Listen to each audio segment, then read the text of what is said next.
Lab ട്യൂഷൻ്റെ social studies ട്യൂട്ടോറിയലിലേക്ക് എല്ലാവർക്കും സ്വാഗതം. അപ്പോൾ ഇന്ന് നമ്മൾ ഡിസ്കസ് ചെയ്യാൻ പോകുന്നത് സോഷ്യൽ സ്റ്റഡീസിൽ വരുന്ന ഒരു മോഡൽ ക്വസ്റ്റ്യൻ പേപ്പറാണ്. അപ്പോൾ ഈ ഒരു ക്ലാസ്സിൽ നമ്മൾ ആ ക്വസ്റ്റ്യൻ പേപ്പറും വിത്ത് ആൻസർ കീ ആണ് ഡിസ്കസ് ചെയ്യാൻ പോകുന്നത്. SCERT കേരള ഇറക്കിയിട്ടുള്ള സോഷ്യൽ സ്റ്റഡീസിൻ്റെ ക്വസ്റ്റ്യൻ പേപ്പറാണ് ഈ കാണുന്നത്. അപ്പോൾ ഈ ഒരു ക്വസ്റ്റ്യൻ പേപ്പർ ടോട്ടൽ വരുന്നത് 80 മാർക്സ് ആണ്. 80 മാർക്സ് പറയുമ്പോൾ 30 ക്വസ്റ്റ്യൻസ് ആണ് ഇതിനകത്ത് വരുന്നത്. അങ്ങനെ 80 മാർക്സിനാണ് ഈ ടോട്ടൽ ക്വസ്റ്റ്യൻസ് വരുന്നത്. അപ്പോൾ ഇതിൽ ഓരോ ക്വസ്റ്റ്യൻസിൻ്റെ മീനിങ് എന്താണെന്നും അതിൻ്റെ ആൻസേഴ്സ് എന്താ വരികയാണ് നമ്മൾ ഡിസ്കസ് ചെയ്യാൻ പോകുന്നത്.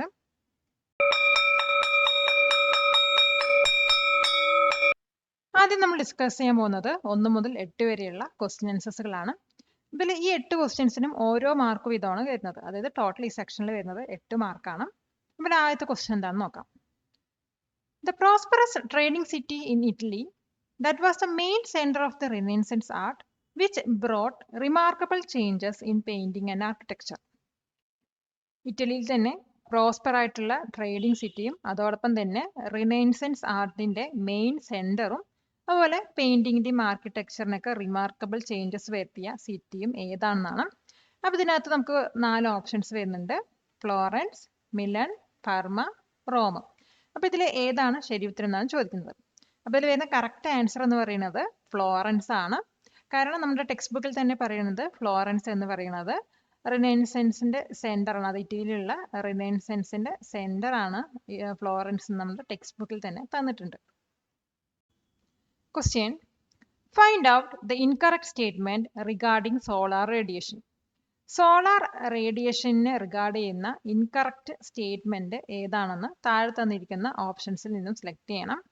അപ്പോൾ ആദ്യത്തെ ഓപ്ഷൻ എന്താണെന്ന് നോക്കാം. A, the earth surface does not get heated through solar radiation. Solar radiation മൂലം എർത്ത് സർഫേസ് ഹീറ്റ് ആവുന്നില്ല എന്നാണ്. Second option, part of the solar radiation from the sun to earth is reflected by atmospheric elements. അതായത് സണ്ണിൽ നിന്നും എർത്തിലോട്ട് പോകുന്ന solar റേഡിയേഷന്റെ ഒരു part വന്നിട്ട് അറ്റ്മോസ്ഫിയറിക് എലമെന്റ്സ് റിഫ്ലക്റ്റ് ചെയ്യുന്നുണ്ടെന്നാണ്. മൂന്നാമത്തെ ഓപ്ഷൻ എന്താ നോക്കാം. Since solar radiation is of short waves it does not heat the atmosphere directly. Solar radiation പറയുന്നത് ഷോർട്ട് വേവ്സ് ആയതുകൊണ്ട് അത് വന്നിട്ട് അറ്റ്മോസ്ഫിയർ ഡയറക്ട്ലി ഹീറ്റ് ചെയ്യുന്നില്ല എന്നാണ്. നാലാമത്തെ ഓപ്ഷൻ എന്താ നോക്കാം. The earth surface gets heated through solar radiation. Earth surface solar radiation മൂലം ഹീറ്റ് ആവുന്നുണ്ട് എന്നാണ്. അപ്പോൾ ഇതിന്റെ ആൻസർ ഏതാണെന്ന് നോക്കാം. അപ്പോൾ ആൻസർ പറയുന്നത് ഓപ്ഷൻ എ ആയിരുന്നു. The earth surface does not get heated through solar radiation. അപ്പോൾ ഇതിന്റെ എക്സ്പ്ലനേഷൻ എന്താണെന്ന് വെച്ചാൽ ഈ ഒരു സ്റ്റേറ്റ്മെന്റ് ഇൻകറക്റ്റ് ആണ്. കാരണം എർത്ത് സർഫേസ് വന്നിട്ട് ഇൻസുലേഷൻ എന്ന പ്രോസസ്സിലൂടെ സൺറൈസ് മൂലം ഹീറ്റ് ആവുന്നുണ്ട്. Third question, arrange the following events in chronological order. തന്നിരിക്കുന്ന ഇവന്റ്സിനെ ക്രോണോളജിക്കൽ ഓർഡറിൽ അറേഞ്ച് ചെയ്യാനാണ് പറഞ്ഞിരിക്കുന്നത്. അപ്പോൾ ഇവന്റ്സ് ഏതൊക്കെയാണെന്ന് നോക്കാം. First one, a new constitution came into force in France. ഫ്രാൻസിൽ പുതിയൊരു കോൺസ്റ്റിറ്റ്യൂഷൻ നിലവിൽ വന്നു. Second one, the national convention came into force. National convention നിലവിൽ വന്നു. Third one, tennis court oath. Fourth one, the Bastille was destroyed in Paris. പാരീസിൽ വെച്ചിട്ട് Bastille പറഞ്ഞ prison destroy ചെയ്തു. അപ്പോൾ ഇതിൻ്റെ ഓപ്ഷൻസ് ഏതൊക്കെയാണെന്ന് നോക്കാം. അപ്പോൾ നമുക്ക് 4 ഓപ്ഷൻ തന്നിട്ടുണ്ട്: എ, ബി, സി, ഡി. അപ്പോൾ നമുക്ക് ആദ്യം ഈ ഇവൻസിൻ്റെ കറക്റ്റ് ഓർഡർ പറയാം. ആദ്യം ഈ ഒരു 4 ഇവൻസിൽ ടെന്നീസ് കോർട്ട് ഓത്താണ് ഫസ്റ്റ് ഉണ്ടായത്. പിന്നെ വന്നിട്ട് Bastille was destroyed in Paris പറഞ്ഞ ഇവൻ്റ് ആയിരുന്നു. പിന്നെ വരുന്നത് national convention came into force ആണ്.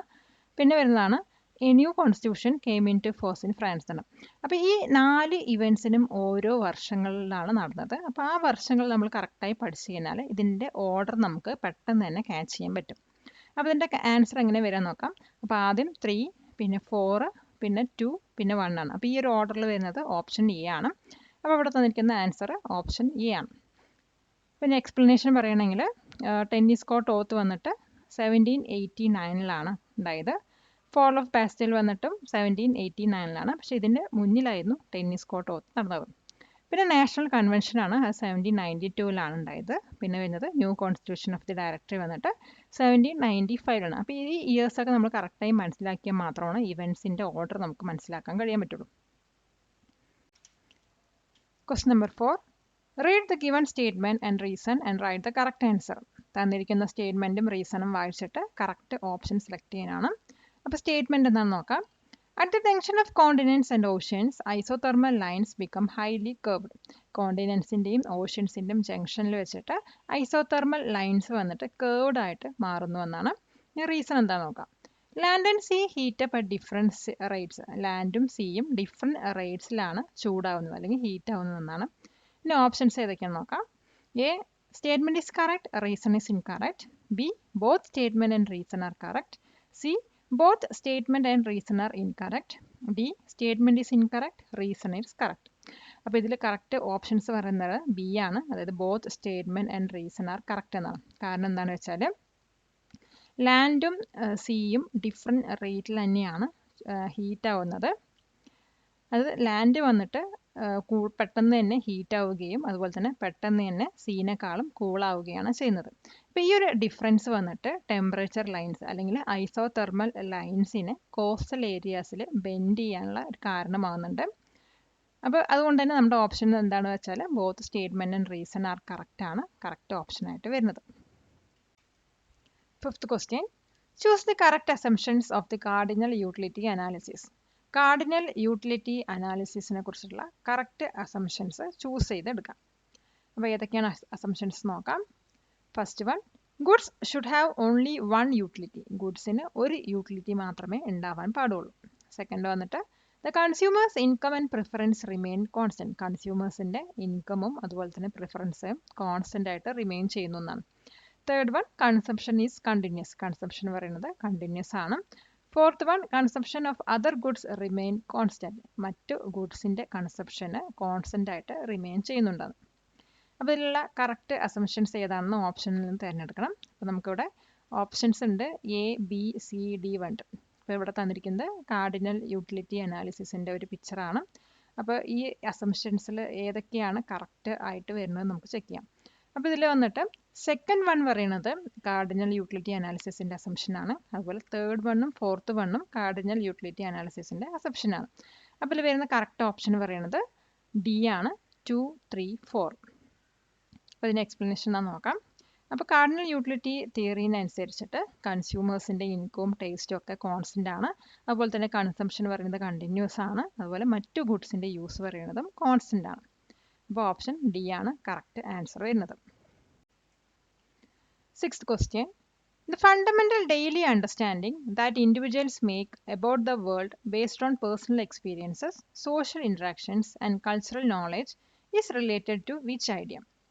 അതായത് കൾച്ചറൽ നോളേജിൻ്റെയും സോഷ്യൽ ഇൻട്രാക്ഷൻസിൻ്റെയും അതുപോലെ തന്നെ പേഴ്സണൽ എക്സ്പീരിയൻസിൻ്റെ അടിസ്ഥാനത്തിൽ ഓരോ ഇൻഡിവിജ്വൽസും ഈ ലോകത്തിനെ കുറിച്ച് മനസ്സിലാക്കിയിരിക്കുന്ന ഐഡിയ എന്ന് പറയുന്നത് ഏത് ഐഡിയയുമായിട്ട് റിലേറ്റഡ് ആയിട്ടുള്ളതാണ്.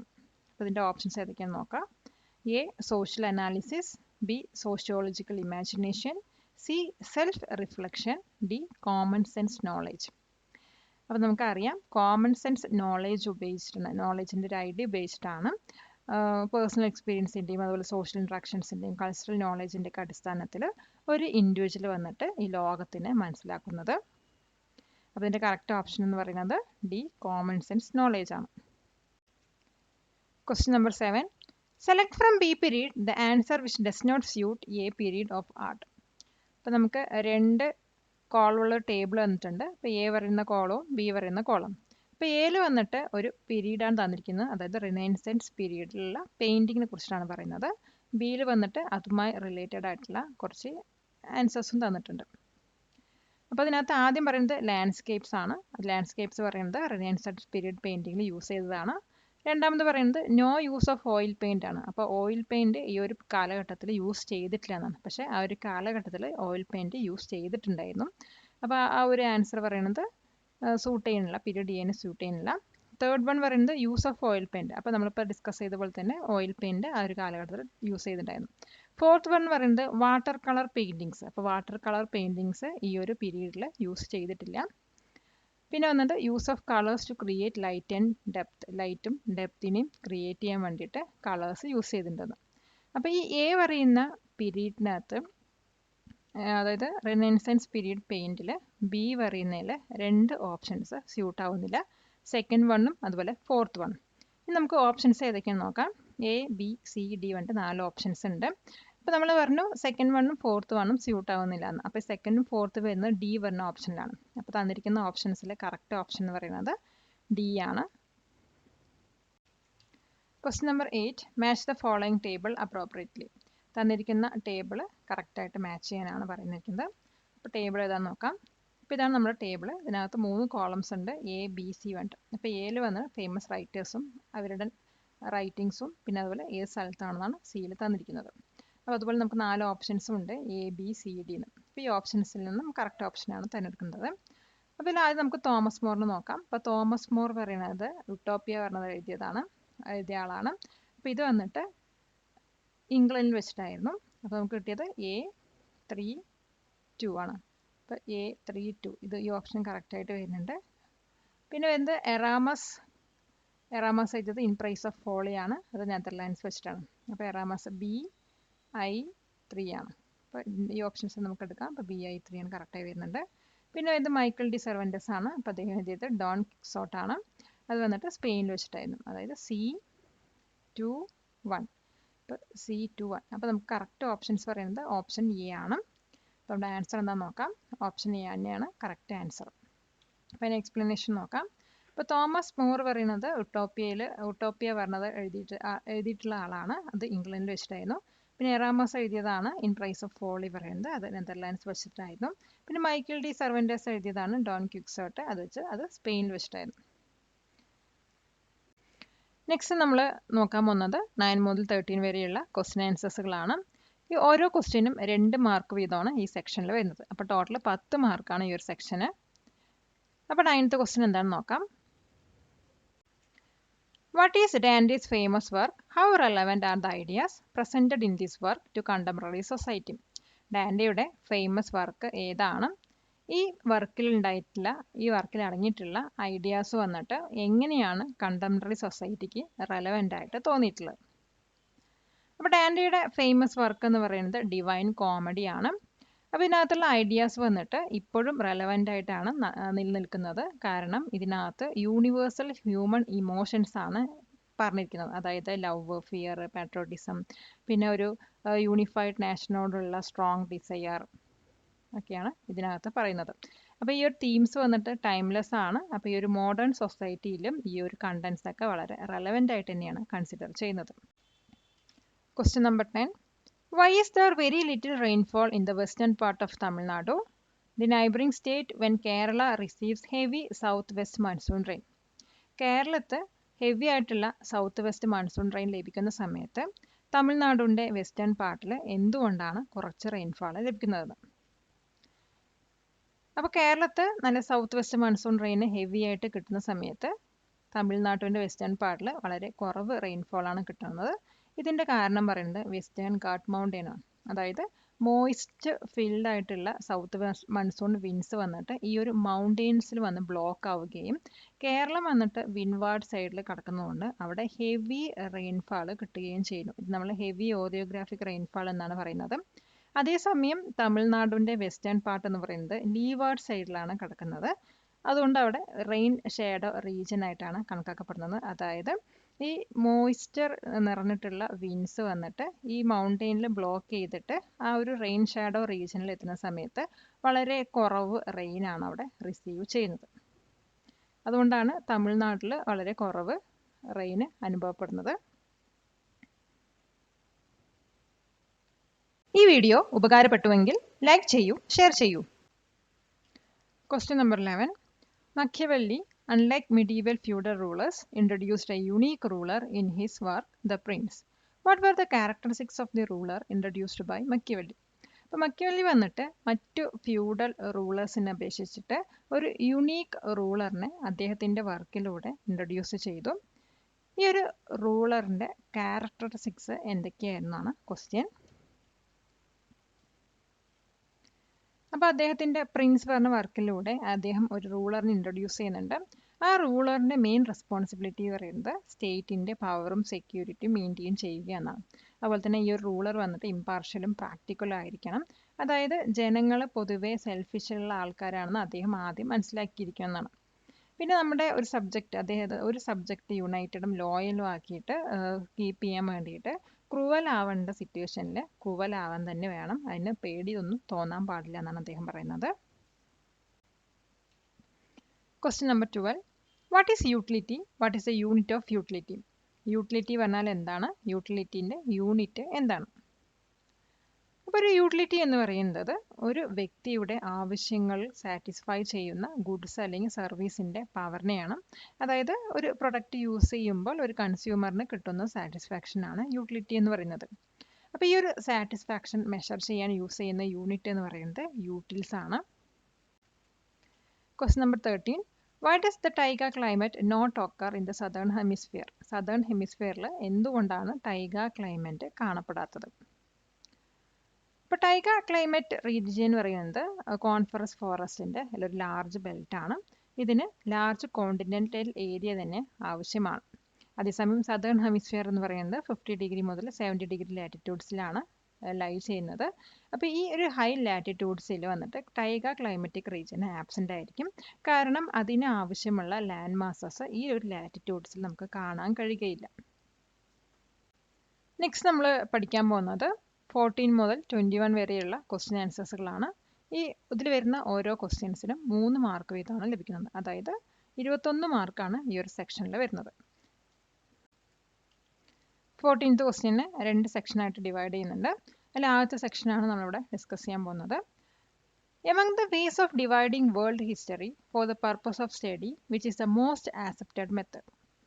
അതായത് സ്റ്റഡി പർപ്പസിന് വേണ്ടിയിട്ട് വേൾഡ് ഹിസ്റ്ററിനെ നമ്മൾ ഡിവൈഡ് ചെയ്തതിൽ ഏറ്റവും ആക്സെപ്റ്റഡ് ആയിട്ടുള്ള മെത്തേഡ് ഏതാണെന്ന്.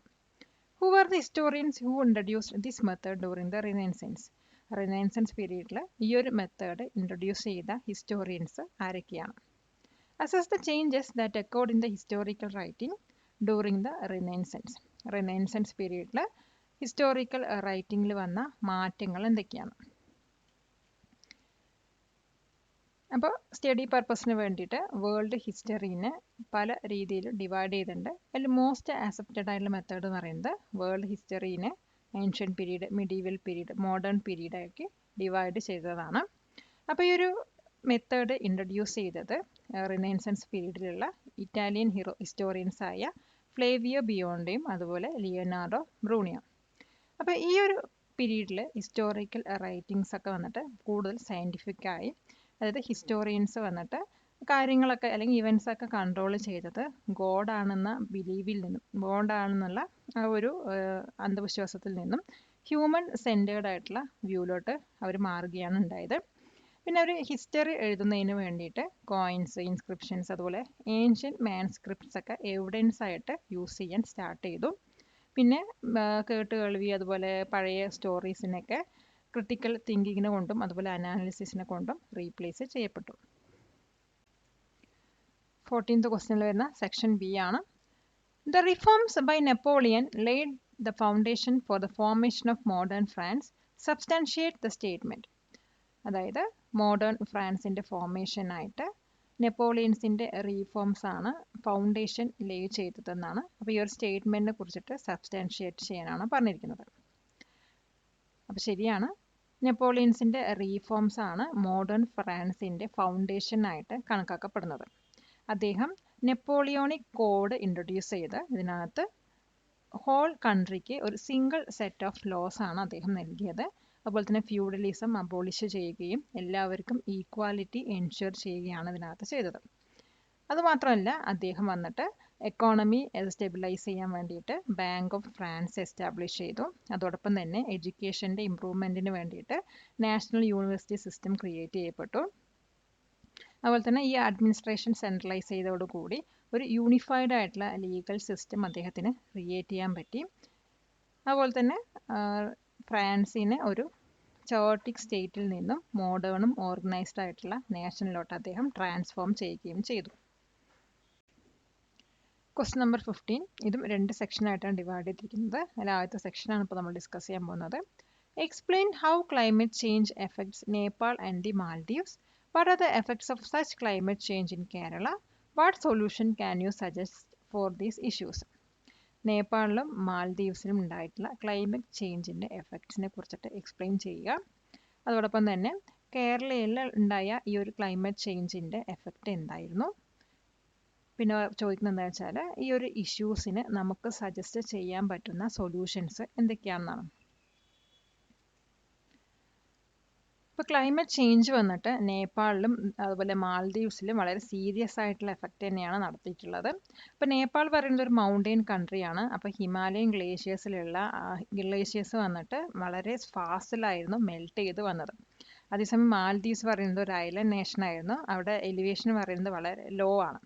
അപ്പോൾ വെള്ളത്തിൻ്റെ ലെവലൊക്കെ കൂടിയിട്ട് അവിടെ ആ ഒരു കൺട്രിക്ക് വളരെയധികം ത്രട്ടനൊക്കെ വരികയും ആ ഒരു എൻറ്റയർ കൺട്രീനെ സബ്മേർജ് ചെയ്യുകയാണ് ചെയ്തത്. ഇനി കേരളം എടുക്കുകയാണെങ്കിൽ ക്ലൈമറ്റ് ചേഞ്ചസ് വന്നിട്ട് റെയിൻഫോളിനെയാണ് കൂടുതൽ ഓൾട്ടർ ചെയ്തത്. അതായത് കേരളയിൽ വന്നിട്ട് short period of heavy rainfall ആണ് അനുഭവപ്പെട്ടത്. അതുപോലെ തന്നെ ടൊറൻ്റൽ റെയിനാണ് അവിടെ ലോങ് മൺസൂൺ സീസണിന് പകരം ഉണ്ടായിരുന്നത്. ഇത് വന്നിട്ട് ലാൻഡ് സ്ലൈഡ്സിന് ഡിവാസ്റ്റേറ്റ് ചെയ്യാനും അതുപോലെ ഫ്ലഡ്സിനൊക്കെ കാരണമായി. പിന്നെ ഇതിന് വേണ്ടിയിട്ടുള്ള സൊല്യൂഷൻസ് നമുക്ക് പറയുകയാണെങ്കിൽ ഫോറസ്റ്റിനെ പ്രൊട്ടക്റ്റ് ചെയ്യുക, അതുപോലെ തന്നെ നോൺ കൺവെൻഷണൽ എനർജി പ്രൊമോട്ട് ചെയ്യാനാണ്, അതിൻ്റെ യൂസ് പ്രൊമോട്ട് ചെയ്യാനാണ്. അതായത് സോളാർ എനർജി, വിൻഡ് പവർ ഒക്കെ യൂസ് ചെയ്യാനാണ് മറ്റൊരു സൊല്യൂഷൻ എന്ന് പറയുന്നത്. പിന്നെ പറയുന്നത് green house gas emission reduce ചെയ്യാൻ വേണ്ടിയിട്ട് എനർജി എഫിഷ്യൻസി ഇൻക്രീസ് ചെയ്യുക എന്നാണ്. നെക്സ്റ്റ് നമ്മൾ ഡിസ്കസ് ചെയ്യാൻ പോകുന്നത് ക്വസ്റ്റ്യൻ നമ്പർ 15 ബി സെക്ഷൻ ആണ്. On the basis of the clues provided, compare temperate grasslands and tropical grasslands, that is savanna climate, with respect to latitude, common names, climate. അപ്പോൾ latitude, common names, ക്ലൈമറ്റിൻ്റെ അടിസ്ഥാനത്തിൽ temperate ഗ്രാസ്ലാൻഡിനെയും tropical ഗ്രാസ്ലാൻഡിനെയും compare ചെയ്യാനാണ് പറഞ്ഞിരിക്കുന്നത്. അപ്പോൾ നമുക്ക് ഓരോ ഇതിനനുസരിച്ച് നമുക്കത് discuss ചെയ്യാം. അപ്പോൾ ആദ്യം നമ്മൾ ലാറ്റിറ്റ്യൂഡ് എടുക്കുകയാണെങ്കിൽ ട്രോപ്പിക്കൽ ഗ്രാസ്ലാൻഡ് വന്നിട്ട് 10 ഡിഗ്രി മുതൽ 30 ഡിഗ്രി ലാറ്റിറ്റ്യൂഡ്സിലാണ് രണ്ട് ഹെമിസ്ഫിയേഴ്സിലും കിടക്കുന്നത്. അതേസമയം ടെമ്പറേറ്റ് ഗ്രാസ്ലാൻഡ്സ് എന്ന് പറയുന്നത് 40 ഡിഗ്രി മുതൽ 50 ഡിഗ്രി ലാറ്റിറ്റ്യൂഡ്സിലാണ് കിടക്കുന്നത്. ഇനി കോമൺ നെയിംസ് വെച്ച് നോക്കാം. ട്രോപ്പിക്കൽ ഗ്രാസ്ലാൻഡ്സ് പറയുന്നത് ആഫ്രിക്കയിൽ സാവന്നയും അതുപോലെ ബ്രസീലിൽ കമ്പോസും പിന്നെ വെനിസ്വലയിൽ ലാനോസ് എന്ന പേരിലാണ് അറിയപ്പെട്ടിരുന്നത്. അതേസമയം ടെമ്പറേറ്റ് ഗ്രാസ്ലാൻഡ്സ് പറയുന്നത് നോർത്ത് അമേരിക്കയിൽ പ്രയർസും അതുപോലെ ഏഷ്യയിൽ സ്റ്റെപ്പസും അതുപോലെ സൗത്ത് അമേരിക്കയിൽ പമ്പാസും ഓസ്ട്രേലിയയിൽ ഡൗൺസ് എന്ന പേരിലാണ് അറിയപ്പെട്ടിരുന്നത്. ഇനി ക്ലൈമറ്റ് ബേസിസിൽ എന്താ കമ്പയർ ചെയ്ത് നോക്കാം. ഇപ്പോൾ സാവന്നാസ് പറയുന്നത് ഹോട്ട് ഹ്യൂമിഡ് സമ്മേഴ്സും കൂൾ ഡ്രൈ വിൻറ്റേഴ്സാണ് അനുഭവപ്പെട്ടിരുന്നത്. അതേസമയം ടെമ്പറേറ്റ് ഗ്രാസ്ലാൻഡ്സിൽ ഷോർട്ട് സമ്മേഴ്സും long cold winters with rainfall ആണ് അനുഭവപ്പെട്ടിരുന്നത്. 16th ക്വസ്റ്റ്യൻ രണ്ട് സെക്ഷനായിട്ട് ഡിവൈഡ് ചെയ്യുന്നുണ്ട്, എയും ബിയും ആയിട്ട്. അതിൽ എ സെക്ഷനാണ് നമ്മൾ ഡിസ്കസ് ചെയ്യാൻ പോകുന്നത്. Evaluate the role of woman in the French revolution.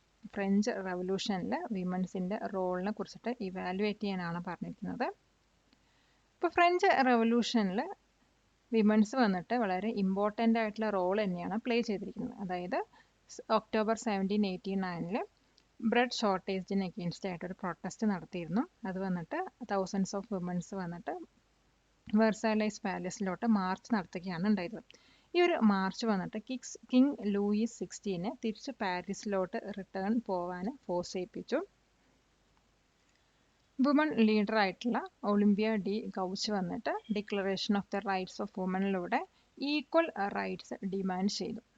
ഈ ഒരു ആക്റ്റീവ് പാർട്ടിസിപ്പേഷൻ കാരണം വിമൻസിന് കുറേ ഇമ്പോർട്ടൻറ്റ് റൈറ്റ്സ് നൽകപ്പെട്ടു. അതായത് റൈറ്റ് ടു ഓൺ പ്രോപ്പർട്ടിയും അതുപോലെ റൈറ്റ് ടു ഡിവോഴ്സ് പോലത്തെ കുറേ റൈറ്റ്സ് അവർക്ക് കിട്ടുകയും ചെയ്തിട്ടുണ്ടായിരുന്നു. Question number 16 B section. Explain how Rousseau's idea inspired the French revolutions. French റെവല്യൂഷന് റൂസയുടെ ഐഡിയാസ് എങ്ങനെയാണ് ഇൻസ്പയർ ചെയ്തതെന്ന് എക്സ്പ്ലെയിൻ ചെയ്യുക. അപ്പോൾ റൂസേസ് ഐഡിയാസ് വന്നിട്ട് ഫ്രഞ്ച് റെവല്യൂഷനെ വളരെയധികം ഇൻസ്പയർ ചെയ്തിട്ടുണ്ട്.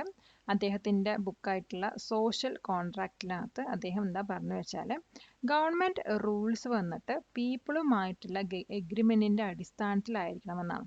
അപ്പോൾ ഈ ഒരു കിങ് അല്ലെങ്കിൽ ഒരു രാജാവ് വന്നിട്ട് എന്തെങ്കിലും ക്രൂവാലിറ്റി ചെയ്ത് കഴിഞ്ഞാൽ അദ്ദേഹം ആ കോൺട്രാക്റ്റ് ബ്രേക്ക് ചെയ്യുകയും അദ്ദേഹത്തിന് ആ ഒരു പദവിയിൽ നിന്നും ഒഴിവാക്കാൻ ജനങ്ങൾക്ക് അധികാരമുണ്ടെന്നാണ് അദ്ദേഹം അതിനകത്ത് പറയുന്നത്. അദ്ദേഹത്തിൻ്റെ ഫേമസ് കോട്ട് ഉണ്ട്, man is bone free but everywhere he's in chains. അതായത് മനുഷ്യന്മാർ ഫ്രീ ആയിട്ടാണ് ജനിച്ചതെങ്കിലും അവർ എല്ലായിടങ്ങളിലും ചെയിനിൽ അകപ്പെട്ട് കിടക്കുക എന്നാണ് അദ്ദേഹം പറയുന്നത്. അപ്പോൾ ഈ ഒരു കോട്ട് വന്നിട്ട് പല ജനങ്ങളെയും അവരുടെ ഫ്രീഡത്തിന് വേണ്ടിയിട്ട് ഫൈറ്റ് ചെയ്യാൻ മോട്ടിവേറ്റ് ചെയ്തു. അതോടൊപ്പം തന്നെ ജനങ്ങളുടെ പവറിൽ ഒരു ഗവൺമെൻറ് എസ്റ്റാബ്ലിഷ് ചെയ്യാനും ഇത് ഹെൽപ്പ് ചെയ്തു. Question number 17. Observe the painting and identify the type of rain being depicted and explain. അപ്പോൾ തന്നിരിക്കുന്ന പിക്ചർ ഒബ്സർവ് ചെയ്തിട്ട് ഏത് ടൈപ്പ് ഓഫ് റെയിൻ ആണ് ഇതിനകത്ത് ഡെപിക്റ്റ് ചെയ്തതെന്ന് പറയുക, അതിനെക്കുറിച്ചിട്ട് എക്സ്പ്ലെയിൻ ചെയ്യുക. അപ്പോൾ ഇവിടെ തന്നിരിക്കുന്ന റെയിൻ എന്ന് പറയുന്നത് ഓറിയോഗ്രാഫിക് റെയിൻഫാൾ ആണ്. ഇതിന് നമ്മൾ റിലീഫ് റെയിൻഫാൾ എന്നും പറയാറുണ്ട്. അപ്പോൾ ഈ ഒരു ടൈപ്പ് ഓഫ് റെയിന് വന്നിട്ട് ഒക്കർ ചെയ്യുന്നത് സീയിൽ നിന്നുള്ള മോയിസ്റ്റ് വിൻസ് വന്നിട്ട് ഒരു മൗണ്ടൈൻ്റെ മേലെ കൂടെ റൈസ് ചെയ്തിട്ട് അവിടെ മഴ ഒക്കർ ചെയ്യും, അങ്ങനത്തെയാണ്. അതായത് ഈ എയർ റൈസ് ചെയ്യുന്ന സമയത്ത് ആ എയർ കൂളാവുകയും അതിലുള്ള മോയ്സ്ചർ കണ്ടൻസ് ആയിട്ട് ക്ലൗഡായി മാറുകയും ആ മൗണ്ടൈൻ്റെ വിൻവാർഡ് സൈഡിൽ റെയിൻ ഫോം ചെയ്യുകയാണ് ചെയ്യുന്നത്. അതേസമയം മൗണ്ടൈൻ്റെ മറ്റ് സൈഡ്, അതിന് നമ്മൾ ലീവാർഡ് സൈഡ് എന്ന് പറയാം, ആ സൈഡിൽ വന്നിട്ട് വളരെ കുറവ് റെയിൻഫോളോ ആയിരിക്കും അനുഭവപ്പെടുന്നത്. ഇത്തരം റെയിൻഫോളിനെയാണ് ഓറിയോഗ്രാഫിക് റെയിൻഫോൾ അല്ലെങ്കിൽ റിലീഫ് റെയിൻഫോൾ എന്ന് പറയുന്നത്. Question number 18. Raju lost all the money in his bank account after clicking a fake link on his mobile phone. What remedies can you suggest for Raju? ഇപ്പോൾ രാജുവിൻ്റെ മൊബൈൽ ഫോണിൽ വന്ന ഒരു fake ലിങ്കിൽ click ചെയ്തതോടെ രാജുവിൻ്റെ bank അക്കൗണ്ടിലുള്ള ക്യാഷൊക്കെ ലോസായി. അപ്പോൾ ഇതിന് വേണ്ടിയിട്ട് നമുക്ക് രാജുവിന് സജസ്റ്റ് ചെയ്യാൻ കഴിയുന്ന റെമഡീസ് എന്തൊക്കെയാണ്? ഇപ്പോൾ രാജു അകപ്പെട്ടിരിക്കുന്നത് ഒരു ഓൺലൈൻ ഫ്രോഡിനകത്താണ്. അപ്പോൾ ഇതിന് പെട്ടെന്ന് നമുക്ക് എന്താ ചെയ്യാൻ കഴിയുക വെച്ചാൽ, ആദ്യം പോയിട്ട് ബാങ്ക്സ് ഗ്രീവൻസ് റിഡ്രസൽ മെക്കാനിസത്തിൽ പോയിട്ട് ഒരു കംപ്ലയിൻറ്റ് രജിസ്റ്റർ ചെയ്യാം. അതായത് ബ്രാഞ്ച് മാനേജറുമായിട്ടൊരു കംപ്ലയിൻറ്റ് നമുക്ക് രജിസ്റ്റർ ചെയ്യാവുന്നതാണ്. അതിനുശേഷം നമ്മൾ ചെയ്യേണ്ടത് cybercrime.gov.in പറഞ്ഞ സൈറ്റിനകത്ത് നാഷണൽ സൈബർ ക്രൈം റിപ്പോർട്ടിംഗ് പോർട്ടലിൽ പോയിട്ട് ഒരു കംപ്ലയിൻറ്റ് ഫയൽ ചെയ്യുക എന്നാണ്. ഇപ്പോൾ ഈ ഒരു ബാങ്ക് വന്നിട്ട് നമ്മൾ ആദ്യം ബ്രാഞ്ച് മാനേജറുമായിട്ട് കംപ്ലയിൻറ്റ് രജിസ്റ്റർ ചെയ്തിട്ടുണ്ട്. എന്നിട്ടും നമ്മൾ 30 ദിവസത്തിനുള്ളിൽ നമ്മുടെ പ്രോബ്ലം റിസോൾവ് ആയിട്ടില്ലെങ്കിൽ നമ്മൾ പിന്നെ അപ്രോച്ച് ചെയ്യേണ്ടത് RBIയിലുള്ള ബാങ്കിങ് ഓംബഡ്സ്മാൻ്റെ അടുത്താണ്.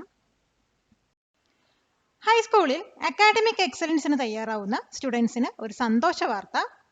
ടോപ്പ് ട്യൂഷൻ്റെ എക്സ്പീരിയൻസ് ടീച്ചേഴ്സ് നിങ്ങൾക്ക് എക്സെപ്ഷണൽ അക്കാഡമിക് കോച്ചിങ് നൽകുന്നു.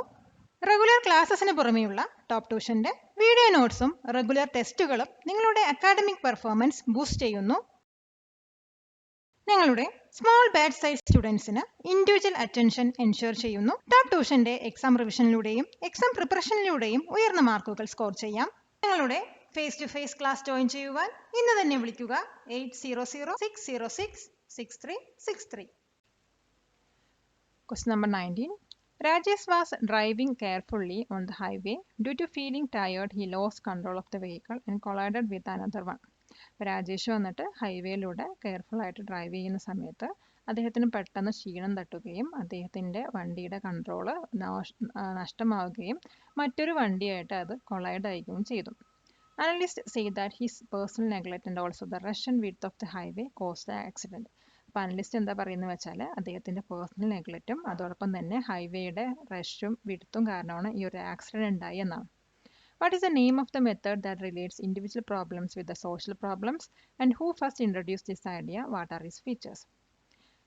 ഇൻഡിവിജ്വൽ പ്രോബ്ലംസിനെ സോഷ്യൽ പ്രോബ്ലംസുമായിട്ട് റിലേറ്റ് ചെയ്യുന്ന ഈ ഒരു മെത്തേഡിൻ്റെ പേരെന്താണ്? ഇത് ആരാണ് ഫസ്റ്റ് ഇൻട്രൊഡ്യൂസ് ചെയ്തത്? ഇതിൻ്റെ ഫീച്ചേഴ്സ് എന്തൊക്കെയാണ്? ഇപ്പോൾ ഇൻഡിവിജ്വൽ പ്രോബ്ലംസിന് സോഷ്യൽ പ്രോബ്ലമായിട്ട് റിലേറ്റ് ചെയ്യുന്ന മെത്തേഡ് എന്ന് പറയുന്നത് സോഷ്യോളജിക്കൽ ഇമാജിനേഷൻ ആണ്. ഈ ഒരു ഐഡിയ വന്നിട്ട് ഫസ്റ്റ് ഇൻട്രൊഡ്യൂസ് ചെയ്തത് അമേരിക്കൻ സോഷ്യോളജിസ്റ്റ് ആയിട്ടുള്ള ചാൾസ് റൈറ്റ് മിൽസ് ആണ്. അപ്പോൾ ഇതിൻ്റെ കുറേ ഫീച്ചേഴ്സ് ഉണ്ട്, അതിൽ ചിലതാണ് നമ്മളോട് ഡിസ്കസ് ചെയ്യാൻ പോകുന്നത്. അതിൽ ആദ്യത്തെ പറയുന്നത് പേഴ്സണൽ ഇഷ്യൂസിനെ ഒരു വ്യക്തിയുടെ ഇഷ്യൂസായിട്ട് കാണാതെ അതൊരു സോഷ്യൽ പ്രോബ്ലമായിട്ട് കണക്കാക്കപ്പെടുന്നു. അതുപോലെ തന്നെ സോഷ്യൽ പ്രോബ്ലംസിനെ ഡീപ്പായിട്ട് അണ്ടർസ്റ്റാൻഡ് ചെയ്യാൻ ഇത് ഹെൽപ്പ് ചെയ്യുന്നുണ്ട്. അതുപോലെ സെൽഫ് റിഫ്ലക്ഷൻ എനേബിൾ ചെയ്യാൻ ഇത് ഹെൽപ്പ് ചെയ്യുന്നു. മറ്റുള്ളവർക്ക് വേണ്ടി എംപതി ഡെവലപ്പ് ചെയ്യുന്നതും ഇതിൻ്റെ ഒരു ഫീച്ചറാണ്.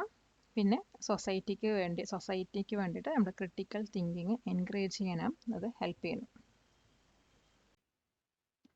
Question number 20. Observe the table and write the answers to the questions given. താഴെ തന്നിരിക്കുന്ന ടേബിൾ ഒബ്സർവ് ചെയ്തിട്ട് അതിൻ്റെ താഴെ കൊടുത്തിരിക്കുന്ന ക്വസ്റ്റ്യൻസിന് ആൻസർ ചെയ്യാനാണ് പറഞ്ഞിരിക്കുന്നത്. അപ്പോൾ ഈ ഒരു ടേബിൾ നമുക്ക് നോക്കിക്കഴിഞ്ഞാൽ 3 കോളമാണ് ഉള്ളത്. ഒന്ന് നമ്പർ ഓഫ് ഓറഞ്ചസ്, പിന്നെ ടോട്ടൽ യൂട്ടിലിറ്റി, പിന്നെ മാർജിനൽ യൂട്ടിലിറ്റി. അപ്പോൾ ആദ്യത്തെ യൂണിറ്റ് ഓറഞ്ച് കഴിക്കുമ്പോൾ സമയത്ത് നമുക്ക് കിട്ടുന്ന ടോട്ടൽ യൂട്ടിലിറ്റിയാണ് 20, അതുപോലെ മാർജിനൽ യൂട്ടിലിറ്റി 20 ആണ്. അപ്പോൾ ഇതുപോലെ ഓരോ ഓറഞ്ചസ് കഴിക്കുന്നതോടെ നമുക്ക് കിട്ടുന്ന ടോട്ടൽ യൂട്ടിലിറ്റിയും മാർജിനൽ യൂട്ടിലിറ്റിയാണ് ഈ ഒരു ബോക്സിൽ അല്ലെങ്കിൽ ടേബിൾ നമുക്ക് തന്നിരിക്കുന്നത്. ഇനി ഇതിന്റെ ബേസിസിലുള്ള ക്വസ്റ്റ്യൻ എന്താണെന്ന് നോക്കാം. അല്ല, ആദ്യത്തെ ക്വസ്റ്റ്യൻ എന്താണെന്ന് നോക്കാം. What is the peculiarity of the first unit of orange in terms of total and marginal utility? ടോട്ടലിന്റെയും അതുപോലെ മാർജിനൽ യൂട്ടിലിറ്റിന്റെയും ടേംസിൽ ഫസ്റ്റ് യൂണിറ്റ് ഓഫ് ഓറഞ്ചിന്റെ പെക്യുലാരിറ്റി എന്താണ്? അപ്പോൾ ഇവിടെ ഫസ്റ്റ് യൂണിറ്റ് ഓഫ് ഓറഞ്ച് കഴിക്കുന്ന സമയത്ത് ടോട്ടൽ യൂട്ടിലിറ്റി കിട്ടുന്നത് 20യും അതുപോലെ മാർജിനൽ യൂട്ടിലിറ്റി വരുന്നത് 20 ആണ്. അപ്പോൾ ഇത് രണ്ടും ഈക്വൽ ആണ് വരുന്നത്. അപ്പോൾ ഇതിൽ വരുന്ന സാറ്റിസ്ഫാക്ഷൻ ലെവൽ എന്ന് പറയുന്നത് 20 യൂട്ടിൽസ് ആണ്. അപ്പോൾ ഇതിൽ വരുന്ന നെക്സ്റ്റ് ക്വസ്റ്റ്യൻ ഏതാണെന്ന് നോക്കാം. Find the special features of marginal utility from the table. ടേബിളിൽ നിന്ന് മാർജിനൽ യൂട്ടിലിറ്റിന്റെ സ്പെഷ്യൽ ഫീച്ചേഴ്സ് കണ്ടുപിടിക്കാനാണ് പറയുന്നത്. അപ്പോൾ ഈ ടേബിളിൽ നമുക്ക് മനസ്സിലാക്കാൻ കഴിയും മാർജിനൽ യൂട്ടിലിറ്റി പറയുന്നത് ഓരോ അഡീഷണൽ യൂണിറ്റ് കൺസ്യൂം ചെയ്യും തോറും ഡിക്രീസ് ആയിട്ടാണ് വരുന്നത്. അപ്പോൾ ഇതിന് നമ്മൾ പറയുന്നതാണ് law of diminishing marginal utility എന്ന്. നെക്സ്റ്റ് ക്വസ്റ്റ്യൻ നോക്കാം. At which unit of orange does marginal utility start to become negative? അപ്പോൾ ഈ ടേബിൾ നോക്കിയിട്ട് ഏത് യൂണിറ്റ് ഓഫ് ഓറഞ്ച് കഴിക്കുമ്പോഴാണ് മാർജിനൽ യൂട്ടിലിറ്റി നെഗറ്റീവ് ആവാൻ തുടങ്ങുന്നതെന്നാണ് ചോദിക്കുന്നത്. അപ്പോൾ ഇതിൻ്റെ ആൻസർ എന്താണെന്ന് വെച്ചാൽ മാർജിനൽ യൂട്ടിലിറ്റി വന്നിട്ട് 7th യൂണിറ്റ് ഓഫ് ഓറഞ്ച് കഴിക്കുമ്പോഴാണ് നെഗറ്റീവായിട്ട് സ്റ്റാർട്ട് ആവുന്നത്. നമുക്ക് നോക്കിയാൽ മനസ്സിലാവും 7 ഓറഞ്ചസിൽ വരുമ്പോൾ 64 ആണ് ടോട്ടൽ യൂട്ടിലിറ്റി. അതുപോലെ മാർജിനൽ യൂട്ടിലിറ്റി പറയുന്നത് -3 ആണ് വരുന്നത്. Question number 21. After eating bread boat from A shop, Neenu suffered from food poisoning. ഒരു ഷോപ്പിൽ നിന്നും ബ്രെഡ് വാങ്ങിക്കൊണ്ടുവന്ന് കഴിച്ചതിന് ശേഷം നീനുവിന് ഫുഡ് പോയ്സണിങ് സംഭവിച്ചു. അപ്പോൾ checking the packet she realise that the expiry date was over. അപ്പോൾ പാക്കറ്റ് ചെക്ക് ചെയ്ത് നോക്കിയപ്പോൾ അതിനകത്ത് എക്സ്പയറി ഡേറ്റ് കഴിഞ്ഞിട്ടുണ്ടായിരുന്നു. As a consumer, what things must be kept in mind while buying products to avoid such situations? ഇതുപോലത്തെ situations avoid ചെയ്യാൻ വേണ്ടിയിട്ട് ഒരു consumer എന്ന നിലയ്ക്ക് നമ്മൾ എന്തൊക്കെ കാര്യങ്ങളാണ് ശ്രദ്ധിക്കേണ്ടത്? അപ്പോൾ ഒരു കൺസ്യൂമർ എന്ന നിലയ്ക്ക് നമ്മളൊരു സാധനം വാങ്ങിക്കുമ്പോൾ കുറേ കാര്യങ്ങൾ ശ്രദ്ധിക്കാനുണ്ട്. അതിൽ ചില കാര്യങ്ങളാണ് നമ്മളിവിടെ പറയാൻ പോകുന്നത്. അതിൽ ഫസ്റ്റ് കാര്യം എന്താണെന്ന് വെച്ചാൽ നമ്മൾ എപ്പോഴും ഒരു സാധനം വാങ്ങിക്കുമ്പോൾ മാനുഫാക്ചറിങ് ഡേറ്റും എക്സ്പയറി ഡേറ്റും ചെക്ക് ചെയ്തിരിക്കണം. പിന്നെ നമ്മളൊരു ഫുഡ് പ്രൊഡക്റ്റ് ആണ് വാങ്ങിക്കുന്നതെങ്കിൽ അതിൽ FSSAI സിമ്പിൾ ഉണ്ടോയെന്ന് ഫുഡ് സേഫ്റ്റിക്ക് വേണ്ടിയിട്ട് നമ്മൾ എൻഷുർ ചെയ്യണം. അതുപോലെ തന്നെ നമ്മൾ സാധനങ്ങളൊക്കെ വാങ്ങി കഴിഞ്ഞാൽ പ്രോപ്പറായിട്ടുള്ള ബില്ല് നമ്മുടെ കയ്യിൽ സൂക്ഷിച്ച് വെക്കണം. കാരണം നമുക്ക് എന്തെങ്കിലും കംപ്ലൈൻറ്റ് ഫയൽ ചെയ്യണമെങ്കിൽ ആ ബില്ല് വളരെ ഉപകാരപ്പെടുന്നതായിരിക്കും. പിന്നെ നമ്മൾ നോക്കേണ്ടത് നമ്മൾ എടുക്കുന്ന പാക്കറ്റ് ഡാമേജ്ഡ് ആണോ അല്ലെങ്കിൽ ആരെങ്കിലും പൊട്ടിച്ചിട്ടുണ്ടോ എന്നൊക്കെ ചെക്ക് ചെയ്തിട്ട് വേണം എടുക്കാൻ. നെക്സ്റ്റ് നമ്മൾ നോക്കാൻ പോകുന്നത് 22 മുതൽ 28 വരെയുള്ള ക്വസ്റ്റ്യൻ ആൻസേഴ്സുകളാണ്. ഇതിൽ ഓരോ ക്വസ്റ്റ്യനും 4 മാർക്ക് വീതമാണ് വരുന്നത്. അത് ടോട്ടൽ 28 മാർക്കാണ് നമുക്ക് ഈ ഒരു സെക്ഷനിൽ നിന്ന് കിട്ടാൻ പോകുന്നത്. Question number 22. അപ്പോൾ ഈ ഒരു ക്വസ്റ്റ്യൻ നമ്മൾ 2 സെക്ഷനായിട്ട് ഡിവൈഡ് ചെയ്യുന്നുണ്ട്. അതിൽ ആദ്യത്തെ സെക്ഷനാണ് ഇവിടെ ഡിസ്കസ് ചെയ്യുന്നത്. Understanding social problems in depth is a special feature of the concept of sociological imagination. Sociological ഇമാജിനേഷൻ്റെ ഒരു സ്പെഷ്യൽ ഫീച്ചറാണ് ഒരു സോഷ്യൽ പ്രോബ്ലത്തിന് ഡീപ്പായിട്ട് മനസ്സിലാക്കുന്നത്. Explain this feature based on gender based disputes. Gender based ഡിസ്പ്യൂട്ട്സിൻ്റെ ബേസിസിൽ ഈ ഒരു ഫീച്ചറിനെ എക്സ്പ്ലെയിൻ ചെയ്യാം. അപ്പോൾ സോഷ്യൽ ഇമാജിനേഷൻ പറയുന്നത് സോഷ്യൽ പ്രോബ്ലംസിനെ ഡീപ്പായിട്ട് മനസ്സിലാക്കാൻ നമ്മളെ ഹെൽപ്പ് ചെയ്യുന്നുണ്ട്. എക്സാമ്പിളായി പറയുകയാണെങ്കിൽ ഇപ്പോൾ ഒരു വർക്ക് ഫോഴ്സ് എടുക്കുകയാണെങ്കിൽ അതിനകത്ത് ലോവർ നമ്പർ ഓഫ് വുമൻസ് ആണ് ഉള്ളതെന്ന് കരുതുക. അപ്പോൾ ഒരു കോമൺ സെൻസ് വ്യൂവിൽ നമ്മൾ ചിന്തിക്കുകയാണെങ്കിൽ വുമൻസിന് വർക്ക് ചെയ്യാൻ ഇൻട്രസ്റ്റ് ഇല്ല എന്നൊരു സജഷൻ ആയിരിക്കും വരിക. അതേസമയം സോഷ്യോളജിക്കൽ ഇമാജിനേഷനിൽ വ്യൂവിൽ എടുക്കുകയാണെങ്കിൽ ഈ വിമൻസ് വർക്ക് ചെയ്യാൻ വരാത്തതിന് പല കാരണങ്ങളും ഉണ്ടെന്നാണ് കരുതുന്നത്. അതിൽ ചിലതാണ് ചില വുമൻസ് വന്നിട്ട് ഹോം മേക്കേഴ്സ് ആവാം, ചിലവർക്ക് വന്നിട്ട് ആ ബോയ്സിൻ്റെ അത്ര എഡ്യൂക്കേഷൻ ഇല്ലാതാവാം, ആക്സസ് ഇല്ലാതാവാം, പിന്നെ ചിലവർക്ക് വന്ന് വർക്ക് പ്ലേസസിൽ സേഫ്റ്റി ഇല്ലാത്തതുകൊണ്ടായിരിക്കും. അപ്പോൾ ഇങ്ങനെ ഇത്രയും കാര്യങ്ങൾ കാര്യങ്ങളാണ് സോഷ്യോളജിക്കൽ ഇമാജിനേഷൻ വഴി നമുക്ക് മനസ്സിലാക്കാൻ കഴിയുന്നത്. അപ്പോൾ സോഷ്യോളജിക്കൽ ഇമാജിനേഷൻ വന്നിട്ട് ജെൻഡർ ഈക്വാലിറ്റി പോലെയുള്ള പ്രോബ്ലംസ് ഇതിന് ഒരു റിയൽ സൊല്യൂഷൻ ഫൈൻഡ് ചെയ്യാൻ ഹെൽപ്പ് ചെയ്യുന്നത്. ഇതൊരു പേഴ്സണൽ ചോയ്സ് മാത്രം എടുക്കാതെ അതൊരു സോഷ്യൽ ഇഷ്യൂ ആയിട്ടായിരിക്കും എടുക്കുന്നത്. Question number 22, section B. What is the name given to the self-reform actions taken by the Catholic Church after the Reformation? Analyze the changes these brought in the Catholic Church. റീഫോർമേഷന് ശേഷം Catholic ചർച്ചുകാരെടുത്തിട്ടുള്ള self reform ആക്ഷൻസിന് എന്ത് പേരിലാണ് അറിഞ്ഞിരുന്നത്? ആ ഒരു ടൈമിൽ Catholic ചർച്ചിൽ ഉണ്ടായിരുന്ന മാറ്റങ്ങൾ എന്തൊക്കെയായിരുന്നു? അപ്പോൾ റീഫോർമേഷന് ശേഷം കത്തോലിക് ചർച്ചിൽ എടുത്തിരുന്ന സെൽഫ് റീഫോം ആക്ഷൻസിന് കൊടുത്ത പേരാണ് കൗണ്ടർ റീഫോർമേഷൻ അല്ലെങ്കിൽ കത്തോലിക് റീഫോർമേഷൻ പറയുന്നത്. അപ്പോൾ ഈ ഒരു മൂവ്മെന്റ് വന്നിട്ട് കുറേ ചേഞ്ചസ് ആണ് കൊണ്ടുവന്നത്. അതായത് റോങ് പ്രാക്ടീസസ് ഒക്കെ കറക്റ്റ് ചെയ്യാൻ വേണ്ടിയിട്ട് കൗൺസിൽ ഓഫ് ട്രെൻഡ് ഹെൽഡ് ചെയ്തിട്ടുണ്ടായിരുന്നു. അതുപോലെ തന്നെ സെയിൽ ഓഫ് ഇന്റലിജൻസ് അവർ ബാൻ ചെയ്തു. പിന്നെ ഈ ചർച്ചക്കാർ ഒരു ലിസ്റ്റ് ഓഫ് ബുക്സ് ക്രിയേറ്റ് ചെയ്തു. അത് വന്നിട്ട് ബിലീവേഴ്സിന് വായിക്കാൻ അനുവാദം ഉണ്ടായിരുന്നില്ല. കാരണം അത് വന്നിട്ട് ഒപ്പോസിങ് ഐഡിയാസ് സ്പ്രെഡ് ചെയ്യുന്നതുകൊണ്ടാണ്. അതുപോലെ തന്നെ ഒരു പുതിയ religious order the society of Jesus form ചെയ്തു. ഇത് ഉണ്ടാക്കിയത് ഇഗ്നേഷ്യസ് ലോയോല ആണ്. അപ്പോൾ ഇവരൊക്കെ നല്ല ഡിസിപ്ലിൻഡ് ആയിട്ടുള്ള കൂട്ടരായിരുന്നു. അതോടൊപ്പം തന്നെ മിഷണറി ആക്ടിവിറ്റീസ് വഴിയും അതുപോലെ എഡ്യൂക്കേഷൻ ഒക്കെ വഴിയും കത്തോലിക് ചർച്ച് അതോറിറ്റി അവർ റീസ്റ്റോർ ചെയ്തു. Question number 23. ഇതും 2 സെക്ഷനാണ് വരുന്നത്, എയും ബിയും. അല്ല, എ സെക്ഷനാണ് ഇപ്പോൾ നമ്മൾ ഡിസ്കസ് ചെയ്യുന്നത്. The word monsoon refers to the periodic change in the direction of winds. Explain how this meaning is reflected in the variable direction of monsoon winds. അപ്പോൾ മൺസൂൺ എന്ന് പറയുന്നത് വിൻഡിൻ്റെ ഡയറക്ഷനിൽ വരുന്ന പീരിയോഡിക് ചേഞ്ച് ആണ്. അങ്ങനെയാണെങ്കിൽ ഈ ഒരു മീനിങ് വന്നിട്ട് എങ്ങനെയാണ് വേരിയബിൾ ആയിട്ടുള്ള മൺസൂൺ വിൻസിൻ്റെ ഡയറക്ഷനെ റിഫ്ലക്റ്റ് ചെയ്യുന്നതാണ്. അപ്പോൾ മൺസൂൺ പറഞ്ഞു കഴിഞ്ഞാൽ വിൻസിന്റെ സീസണൽ റിവേഴ്സൽ എന്നാണ് അർത്ഥം വരുന്നത്. അപ്പോൾ ഇത് നമ്മുടെ ഇന്ത്യൻ ക്ലൈമറ്റിൽ തന്നെ പെട്ടെന്ന് നമുക്ക് മനസ്സിലാക്കാൻ കഴിയും. അതായത് സമ്മർ സീസണിൽ വന്നിട്ട് ലാൻഡ് പെട്ടെന്ന് ഹോട്ട് ആവുകയും ലോ പ്രഷർ ഏരിയയാണ് ആവുന്നത്. അപ്പോൾ ഇന്ത്യൻ ഓഷൻ പോലുള്ള ഹൈ പ്രഷർ ഏരിയയിൽ നിന്നും വിൻഡ് ലാൻഡിലോട്ട് സൗത്ത് വെസ്റ്റ് മൺസൂൺ ആയിട്ട് ബ്ലോ ചെയ്യുകയും അവിടെ റെയിൻ ഉണ്ടാവുകയും ചെയ്യുന്നു. വിന്റർ സീസണിനെ എടുത്തു കഴിഞ്ഞാൽ ഇതിൻ്റെ നേരെ ഓപ്പോസിറ്റ് ആണ് സംഭവിക്കുന്നത്. അതായത് ലാൻഡ് കോൾഡ് ആവുകയും അതൊരു ഹൈ പ്രഷർ ഏരിയ ആയി മാറുകയും ചെയ്യും.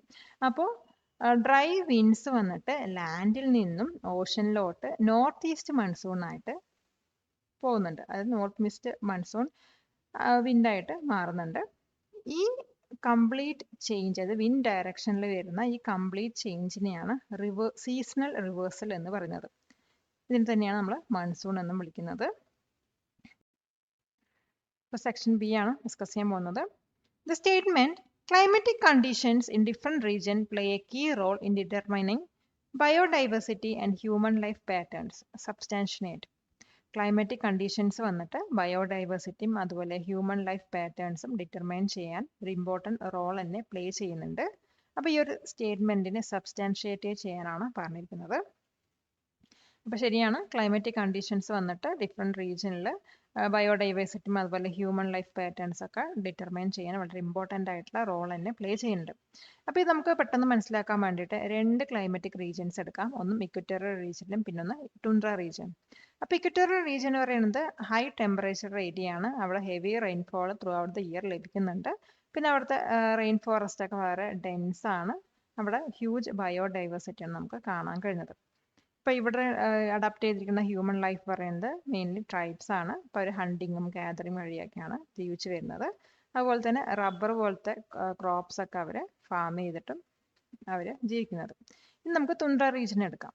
തുൻഡ്ര റീജിയൻ പറയുന്നത് എക്സ്ട്രീം കോൾഡ് ആണ്, അതുപോലെ ലോങ് വിൻറ്റേഴ്സ് ആണ്. അപ്പോൾ ഇവിടെ വെജിറ്റേഷനൊക്കെ വളരെ കുറവായിരിക്കും. മോസസ് ഡിസ്റ്റൻസ് പോലത്തെ വെജിറ്റേഷനാണ് നമുക്കിവിടെ മെയിനായിട്ട് കാണാൻ കഴിയുന്നത്.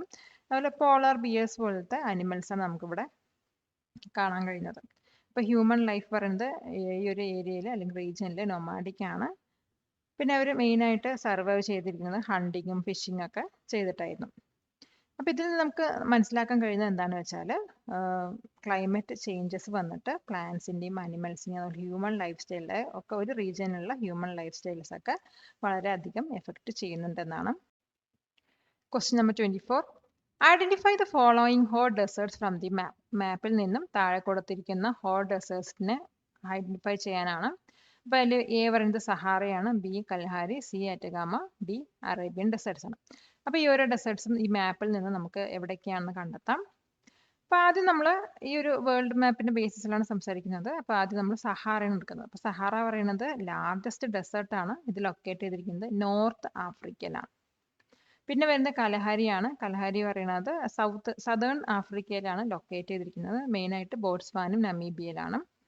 മൂന്നാമത് വരുന്നത് അറ്റക്കാമയാണ്. അറ്റക്കാമ പറയുന്നത് ഒരു കോസ്റ്റൽ ഡെസേർട്ട് ആണ്. ഇത് വന്നിട്ട് സൗത്ത് അമേരിക്കയിലുള്ള വെസ്റ്റ് കോസ്റ്റിലും, അതായത് മെയിനായിട്ട് ചൈനയിലാണ് ലൊക്കേറ്റ് ചെയ്തിരിക്കുന്നത്. പിന്നെ ലാസ്റ്റ് വരുന്നതാണ് അറേബ്യൻ ഡെസേർട്ട്. അപ്പോൾ അറേബ്യൻ ഡെസേർട്ട് വന്നിട്ട് വെസ്റ്റ് ഏഷ്യയിലുള്ള അറേബ്യൻ പെനിൻസുലയാണ് ലൊക്കേറ്റ് ചെയ്തിരിക്കുന്നത്. Question number 25. Write the limitations of common sense knowledge. Common sense നോളജിന്റെ ലിമിറ്റേഷൻസ് എഴുതുക. അപ്പോൾ കോമൺ സെൻസ് നോളജിന് ഒത്തിരി ലിമിറ്റേഷൻ ഉണ്ട്. അപ്പോൾ ഇത് മെയിനായിട്ട് വർക്കാവുന്നത് സൂപ്പർഫിഷ്യൽ ആണ്. അതായത് ഒരു ഇഷ്യൂവിനെ കുറിച്ചിട്ട് പാർഷ്യൽ അണ്ടർസ്റ്റാൻഡിംഗ് ആണ് പ്രൊവൈഡ് ചെയ്യുന്നത്. പിന്നെ സയൻറ്റിഫിക് ഒബ്സർവേഷൻ അല്ലെങ്കിൽ സിസ്റ്റമാറ്റിക് സ്റ്റഡി ഒന്നും ഇതിനകത്ത് ഇല്ല. അപ്പോൾ അതിൻ്റെ ബേസിസിലൊന്നും അല്ല ഇത് വർക്കാവുന്നത്. പക്ഷേ പേഴ്സണൽ എക്സ്പീരിയൻസിൻ്റെ അസംഷൻസിൻ്റെ ബേസിസിലാണ് കോമൺ സെൻസ് നോളേജ് വർക്കാവുന്നത്. അതുകൊണ്ട് തന്നെ റോങ് കൺക്ലൂഷനിലായിരിക്കും ഇത് ലീഡ് ചെയ്ത് വരുന്നത്. പിന്നെ നമ്മുടെ എന്തെങ്കിലും ഒരു പ്രോബ്ലം എടുത്തു കഴിഞ്ഞാൽ അതിൻ്റെ ഡീപ്പർ ആയിട്ടുള്ള, അതായത് കോംപ്ലക്സ് ആയിട്ടുള്ള സോഷ്യൽ ഫാക്ടേഴ്സ് ഒന്നും കണ്ടുപിടിക്കാൻ പറ്റില്ല. Question number 26. Evaluate the changes brought by the Renaissance in the field of religion in Europe. യൂറോപ്പിൽ ഫീൽഡ് ഓഫ് റിലീജിയനിൽ റിനൈൻസൻസ് കൊണ്ടുവന്ന മാറ്റങ്ങൾ എന്തൊക്കെയായിരുന്നു? അപ്പോൾ റിനൈൻസൻസ് യൂറോപ്പിലുള്ള റിലീജിയസിൽ കുറേ ചേഞ്ചസ് കൊണ്ടുവന്നു. ഇത് വന്നിട്ട് പ്രൊട്ടസ്റ്റന്റ് റീഫോർമേഷനെ ലീഡ് ചെയ്യുകയും ചെയ്തു. ഹ്യൂമൻ സ്പിരിറ്റിൻ്റെ അതോറിറ്റീനെ ക്വസ്റ്റ്യൻ ചെയ്യാനുള്ള ആ ഒരു സ്പിരിറ്റ് വന്നിട്ട് തിങ്കേഴ്സ് ആയിട്ടുള്ള ഇറാമോസിനെയൊക്കെ കത്തോലിക് ചർച്ചിൻ്റെ കറക്റ്റ് പ്രാക്ടീസസിനെ ക്രിട്ടിസൈസ് ചെയ്യാൻ ഹെൽപ്പ് ചെയ്തു. അപ്പോൾ ഇത് വന്നിട്ട് മാർട്ടിൻ ലൂതറിന് സെയിൽ ഓഫ് ഇൻ്റലിജൻസിന് അഗെയിൻസ്റ്റ് പ്രൊട്ടസ്റ്റ് ചെയ്യാൻ വളരെ ഇൻസ്പിറേഷൻ നൽകുകയുണ്ടായി. അതുമൂലം ചർച്ചൊക്കെ സ്പ്ലിറ്റായി. പിന്നെ വന്നിട്ട് പുതിയ റൂളേഴ്സൊക്കെ, പുതിയ നാഷണൽ ചർച്ചസൊക്കെ എസ്റ്റാബ്ലിഷ് ചെയ്തതോടെ പോപ്പിൻ്റെ പവർ റെഡ്യൂസ് ചെയ്ത് വന്നു. അപ്പോൾ ഇത് വന്നിട്ട് യൂറോപ്പിൽ ലോങ് ലാസ്റ്റിംഗ് ആയിട്ടുള്ള റിലീജിയസ് ഡിവിഷൻസ് ആണ് ഉണ്ടാക്കിയത്. അതുമാത്രമല്ല കൗണ്ടർ റീഫോർമേഷൻ വഴി കത്തോലിക് ചർച്ച് വീണ്ടും റീഫോം ചെയ്യാൻ പ്രോംപ്റ്റ് ചെയ്യുകയും ചെയ്തു. ഇതുപോലുള്ള വീഡിയോകൾക്കായി ടോപ്പ് ട്യൂഷന്റെ ഈ ചാനൽ സബ്സ്ക്രൈബ് ചെയ്യൂ. Question number 27. Ajay bought 2 shirts from a textile shop for use. Ajay ഒരു ടെക്സ്റ്റൈൽ ഷോപ്പിൽ നിന്നും 2 ഷർട്ട് വാങ്ങി. After washing as per instruction on the label they faded in the next week. അപ്പോൾ ലേബിളുള്ള ഇൻസ്ട്രക്ഷൻസ് പ്രകാരം തന്നെ അദ്ദേഹം ആ ക്ലോത്ത് വാഷ് ചെയ്ത് കഴിഞ്ഞപ്പോൾ അടുത്ത ആഴ്ചൻ്റെ ഉള്ളിൽ അത് മങ്ങിപ്പോയി, അതിൻ്റെ കളറൊക്കെ മങ്ങിപ്പോയി. In this situation who should Ajay approach for remedy. അപ്പോൾ ഈ ഒരു സിറ്റുവേഷനിൽ റെമഡിക്ക് വേണ്ടിയിട്ട് അജയ് ആരിനെയാണ് അപ്രോച്ച് ചെയ്യേണ്ടത്? What rights does Ajay have a consumer. അപ്പോൾ കൺസ്യൂമർ എന്ന നിലയ്ക്ക് അജയിന് എന്തൊക്കെ റൈറ്റ്സ് ആണ് ഉള്ളത്? അപ്പോൾ ഈ ഒരു സിറ്റുവേഷനിൽ വന്നിട്ട് അജയ് അപ്രോച്ച് ചെയ്യേണ്ടത് ഡിസ്ട്രിക്ട് കൺസ്യൂമർ ഡിസ്പ്യൂട്ട്സ് റിട്രസൽ കമ്മീഷനിലാണ്. എന്നിട്ട് അവിടെ പോയിട്ടൊരു ഫയൽ കംപ്ലൈൻറ്റ് ചെയ്യുക. ഇങ്ങനെ എന്ത് പറയണം, അവർ എക്സ്പെക്റ്റ് ചെയ്ത ക്വാളിറ്റി ഈ ഒരു പ്രൊഡക്റ്റ് മീറ്റ് ചെയ്തിട്ടുണ്ടായിട്ട് കൊടുക്കണം. പിന്നെ അതോടൊപ്പം തന്നെ അവൻ്റെ കയ്യിൽ, അതായത് അജയിൻ്റെ കയ്യിൽ ഒരു ബില്ലും ഷർട്ട് വാങ്ങിയതിൻ്റെ ബില്ലും ഉണ്ടായിരിക്കണം. അതൊരു പ്രൂഫായിട്ടാണ്. പിന്നെ കൺസ്യൂമർ എന്ന നിലയ്ക്ക് അജയ്ക്ക് കൺസ്യൂമർ പ്രൊട്ടക്ഷൻ ആക്ടിൻ്റെ അണ്ടറിൽ കുറേ റൈറ്റ്സുകളുണ്ട്. അതിൽ ആദ്യത്തെ റൈറ്റ് ആണ് റൈറ്റ് ടു സീക്ക് റിഡ്രസൽ, പിന്നെ right to know, right to heard and right to choose. Question number 28. Write any 4 reforms implemented by the French National Assembly in the social, economic and political spheres. സോഷ്യലും എക്കണോമിക്കലും അതുപോലെ political സ്ഫിയേഴ്സിലും French national assembly implement ചെയ്ത 4 റീഫോംസിനെ കുറിച്ചിട്ട് എഴുതാം. അപ്പോൾ French national assembly വന്നിട്ട് കുറേ റീഫോംസ് ഇംപ്ലിമെൻറ്റ് ചെയ്തിട്ടുണ്ടായിരുന്നു. അതിൽ 4 ഏതൊക്കെയാണെന്ന് വെച്ചാൽ, ഒന്ന് നൊബിലിറ്റീൻ്റെ സ്പെഷ്യൽ പ്രിവിലേജസും അതുപോലെ സ്ലേവറിയൊക്കെ അബോളിഷ് ചെയ്തു. അതുപോലെ തന്നെ കത്തോലിക് ചർച്ച് ഓൺ ചെയ്തിട്ടുള്ള പ്രോപ്പർട്ടീസ് ഒക്കെ കോൺഫിസ്കേറ്റ് ചെയ്തു. പിന്നെ അവർ വന്നിട്ട് ഒരു പുതിയ പേപ്പർ കറൻസി ഇഷ്യൂ ചെയ്തു. അതിൻ്റെ പേരാണ് അസിഗ്നാത്. ഇത് വന്നിട്ട് എക്കണോമിക് ക്രൈസിസ് ഹാൻഡിൽ ചെയ്യാനായിരുന്നു ഇഷ്യൂ ചെയ്തത്. പിന്നെ നാലാമത് വരുന്നത് ഗവൺമെൻറ് അണ്ടറിൽ ഒരു സാലറീഡ് എംപ്ലോയിഡ് ആയിട്ട് ക്ലർജികൾ വർക്ക് ചെയ്യണമെന്ന ഡിക്ലറേഷൻ ആയിരുന്നു. നെക്സ്റ്റ് നമ്മൾ പഠിക്കാൻ പോകുന്നത് 29 മുതൽ 30 വരെയുള്ള ക്വസ്റ്റ്യൻ ആണ്. അപ്പോൾ ഇതിന് ഓരോ ക്വസ്റ്റ്യനും 5 മാർക്ക് വീതമാണ് വരുന്നത്. അതായത് ടോട്ടൽ 10 മാർക്കാണ് ഈ സെക്ഷന് വരുന്നത്. ക്വസ്റ്റ്യൻ നമ്പർ 29 ഇതിന് 2 സെക്ഷനായിട്ട് ഡിവൈഡ് ചെയ്യുന്നുണ്ട്. അപ്പോൾ എയും ബിയും ആയിട്ട്. അപ്പോൾ നമ്മൾ എ സെക്ഷനാണ് ഡിസ്കസ് ചെയ്യാൻ പോകുന്നത്. Evaluate how the rise and growth of the middle class contributed to the French Revolution. Middle ക്ലാസിൻ്റെ ഗ്രോത്ത് എങ്ങനെയാണ് ഫ്രഞ്ച് റവല്യൂഷന് കോൺട്രിബ്യൂട്ട് ചെയ്തത്? അപ്പോൾ മിഡിൽ ക്ലാസിൻ്റെ റൈസും ഗ്രോത്തും ആണ് ഫ്രഞ്ച് റവല്യൂഷനുണ്ടായ മേജർ കോസ് തന്നെയത്. അതായത് പുതിയ ക്ലാസ്സിൽ വന്നിട്ട് എഡ്യൂക്കേറ്റഡും അത് വെൽത്തി ആയിട്ടുള്ള ഇൻഡിവിജ്വൽസ് ഒക്കെയാണ് ഉണ്ടായിരുന്നത്. അതായത് ഡോക്ടേഴ്സ്, ലോയേഴ്സ്, ബാങ്കേഴ്സ്, മെർച്ചൻസ് പോലെയുള്ള വെൽത്തിയും അതുപോലെ എഡ്യൂക്കേറ്റഡ് ആയിട്ടുള്ള ഇൻഡിവിജ്വൽസ് ആണ് ഈ ഒരു ക്ലാസ്സിൽ ഉണ്ടായിരുന്നത്. അപ്പോൾ അവരുടെ എക്കണോമിക് സക്സസും എഡ്യൂക്കേഷനും പുറമെ അവർ വന്നിട്ട് തേർഡ് എസ്റ്റേറ്റിലുള്ള ആൾക്കാരും കൂടിയായിരുന്നു. അതിനർത്ഥം ഇവർക്ക് ഹെവി ആയിട്ടുള്ള ടാക്സസ് പേ ചെയ്യേണ്ടി വന്നിരുന്നു. അതോടൊപ്പം തന്നെ അവർക്ക് സോഷ്യൽ സ്റ്റാറ്റസും പൊളിറ്റിക്കൽ പവറൊക്കെ ഡിനേ ചെയ്തു. അപ്പോൾ ഇതൊക്കെ എൻജോയ് ചെയ്തത് ആരായിരുന്നു? ഫസ്റ്റ് അല്ലെങ്കിൽ സെക്കൻഡ് എസ്റ്റേറ്റുകളായിരുന്നു. അതായത് ക്ലർജിയും നൊബിലിറ്റിയൊക്കെയാണ് ഇത് അനുഭവിച്ചിട്ടുണ്ടായിരുന്നത്. ഇങ്ങനെയുള്ളൊരു ഇനീക്വാളിറ്റി മിഡിൽ ക്ലാസ് പീപ്പിളിനെ വളരെയധികം ബാധിച്ചിട്ടുണ്ടായിരുന്നു. അതുകൊണ്ട് തന്നെ മിഡിൽ ക്ലാസ് പീപ്പിൾസ് വന്നിട്ട് റൂസോ, വോൾട്ടയർ പോലെയുള്ള ഫിലോസഫേഴ്സിൻ്റെ ഐഡിയാസിലൊക്കെ ഇൻസ്പയർഡ് ആവാൻ തുടങ്ങി. അപ്പോൾ ഇവർ ലിബർട്ടീനെ കുറിച്ചിട്ടും ഈക്വാലിറ്റീനെ കുറിച്ചിട്ടും അതുപോലെ സിറ്റിസൺസിൻ്റെ റൈറ്റ്സിനെ കുറിച്ചിട്ടൊക്കെ സംസാരിക്കാൻ തുടങ്ങി. അപ്പോൾ ഇവർക്ക് ബർത്ത് ബേസിസിലുള്ള സിസ്റ്റം അല്ല, ഒരു മെറിറ്റ് ബേസിസിലുള്ള സിസ്റ്റമാണ് വേണ്ടതെന്ന് ആവശ്യപ്പെട്ടു. അതുകൊണ്ട് തന്നെ ഈ മിഡിൽ ക്ലാസ് പീപ്പിൾ വന്നിട്ട് റെവല്യൂഷന് വേണ്ടിയിട്ടുള്ള ലീഡർഷിപ്പും ഐഡിയാസും ഓർഗനൈസേഷനൊക്കെ അവർ പ്രൊവൈഡ് ചെയ്യാൻ തുടങ്ങി. അപ്പോൾ ഇങ്ങനെയാണ് മിഡിൽ ക്ലാസ് പീപ്പിൾസ് ഫ്രഞ്ച് റെവല്യൂഷന് വേണ്ടിയിട്ട് കോൺട്രിബ്യൂട്ട് ചെയ്തത്. Question number 29 B section. The Renaissance laid the foundation for the growth of modern science. Substantiate the statement based on the changes in the field of astronomy. അപ്പോൾ renaissance എന്ന് പറയുന്നത് modern സയൻസിൻ്റെ ഗ്രോത്തിൻ്റെ foundation ലേ ചെയ്തിട്ടുണ്ടെന്നാണ്. അപ്പോൾ ഈ ഒരു statement വന്നിട്ട് astronomy ഫീൽഡിൽ വന്ന ചേഞ്ചസിൻ്റെ അടിസ്ഥാനത്തിൽ സബ്സ്റ്റാൻഷിയേറ്റ് ചെയ്യാനാണ് പറഞ്ഞിരിക്കുന്നത്. അപ്പോൾ റിനൈൻസൻസ് പറയുന്നത് മോഡേൺ സയൻസിൻ്റെ ഗ്രോത്തിൻ്റെ ഫൗണ്ടേഷൻ ലേ ചെയ്തിട്ടുണ്ട്. അതെങ്ങനെയാണെന്ന് വെച്ചാൽ സ്പിരിറ്റ് ഓഫ് എൻക്വയറി പ്രൊമോട്ട് ചെയ്തിട്ടും ഒബ്സർവേഷൻ വഴിയും അതുപോലെ റാഷണൽ തിങ്കിങ് വഴിയുമാണ്.